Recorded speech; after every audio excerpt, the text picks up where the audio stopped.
Hello, bachcho. Let's read the question. Question says if two balls collide in air while moving vertically, then momentum of the system is conserved because number one, gravity does not affect the momentum of the system. तो ये statement हमारा wrong है क्योंकि gravitational force एक force है और force is equal to होता है rate of change of momentum.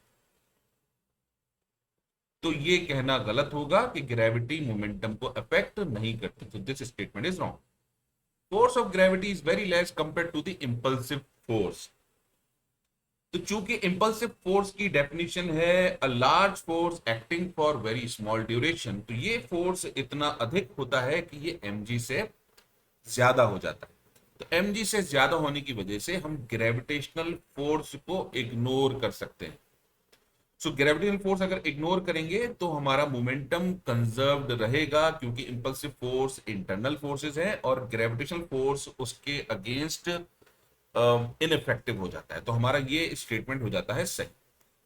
Number three, impulsive force is very less than gravity, ये स्टेटमेंट रॉन्ग है क्योंकि स्टेटमेंट टू सही है। Gravity is not acting during collision, तो ये भी गलत स्टेटमेंट है क्योंकि ग्रेविटेशनल पुल एक्ट होता ही रहता है। तो हमारा सही आंसर होगा two. I hope you understood the solution. Thank you.